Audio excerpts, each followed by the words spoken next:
All right, today we are diving into a book that might just flip everything you thought you knew about wealth on its head. It's called A Happy Pocket Full of Money by David Gikandi, and wow, it's a wild ride. It mixes quantum physics with spirituality and finance to give us a totally radical new way of looking at reality itself.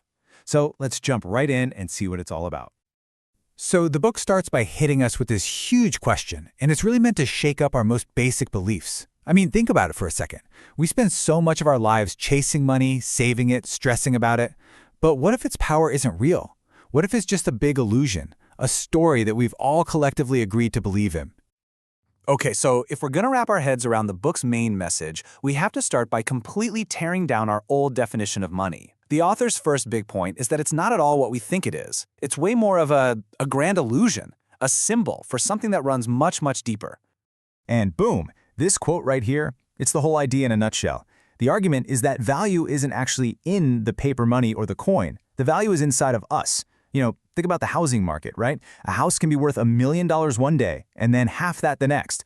The actual bricks and wood didn't change, but the collective belief or fear of the people involved did. That's what the book means. Value is internal. It's subjective. Okay, now, get ready for this, because this number from the book is pretty wild. If you could magically gather up all the money in the entire world, only a tiny 4% of it actually exists as physical cash and coins. The stuff you can actually touch. Let that sink in for a second. Just 4%. So, if only 4% is physical, where's the other 96%? Well, according to the book, it's just numbers. It's just data sitting on computer servers in banks and financial firms all around the world. And this is the whole point, really. Money isn't a tangible thing. It's an abstract idea, a massive, shared belief system we all participate in. So you see the clash here, right? On one side, you have what we're all taught, that money itself is powerful, that it has some kind of built-in value. But the book just flips that script completely. It argues that we, people, are the source of the power. Money is just the tool, the language we use to communicate and exchange the value that comes from inside us. Now, if you thought the idea of money being an illusion was a little out there, well, buckle up. The book takes on an even bigger concept next: time itself. The author's view is that our normal, linear understanding of past, present, and future is also just an illusion. Let's see how this connects. The author uses this really cool analogy to explain this. Imagine your whole life. Everything, from the day you were born to your first job, everything is already laid out like markers on a giant football field. All those events exist at the same time. What we call time is just our consciousness, our awareness, moving its focus from the 10-yard line to the 20 to the 30 and so on. So from that perspective, the past, present, and future are all happening right now. So what does this actually mean for us? What's the point? Well, the book argues that when we set rigid deadlines for our goals, like I need to make $1 million in 5 years, we're actually creating fear and doubt. And those energies are what slow us down.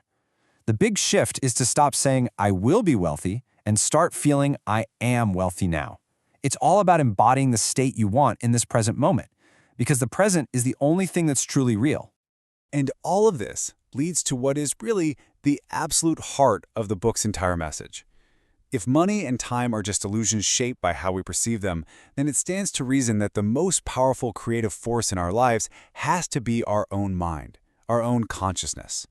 So according to this line of thinking, the universe doesn't pick and choose which thoughts to respond to. It mirrors all of them, the good and the bad.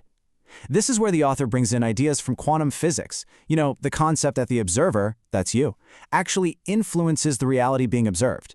So a real deep change in your thought patterns, your mental images, it literally causes a change in your physical world. Your desire isn't just some passive wish, it's an active, creative force. And that is the real mic drop moment here. We all know people who work incredibly hard, day in and day out, but never seem to get ahead. The book says this is because their underlying wealth consciousness, their deepest, truest beliefs and feelings about money, is what's really running the show. The mindset is the cause. Everything else is just the effect. Okay, so if our consciousness is really that powerful, the book then asks a really tough question.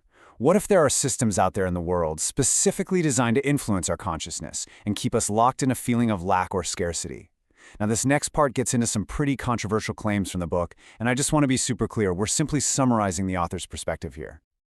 To back this up, the book lays out this timeline, arguing that our money system has been deliberately changed over time. It points to the creation of the Federal Reserve as a private bank, and then the big move away from the gold standard. The author's point here is that these events shifted our money from being backed by something tangible, like gold, to being an instrument controlled by policy and debt. The author then points to the political system, using data like this from the 2000 US elections to argue that money, not necessarily the will of the people, is what really decides things. Basically, what this table from the book is showing is that if a challenger spent less than $500,000, their odds of winning were effectively zero. And to drill down on where that campaign money comes from, the book shows us this data from the 2002 elections, and it is staggering. It highlights that less than 1/4%, not even 1% of the population gave $200 or more. The author uses this to argue that a very, very small, wealthy group is essentially bankrolling the entire political system. Okay, so after laying out these big, kind of daunting systems, the book pulls the focus right back to you, the individual. The message isn't to go out and fight the system, but to understand how it works and then reclaim your own creative power within it, using a whole new blueprint for wealth. And here's a really concrete tool the book offers. It's called the 10-10-10-70 rule.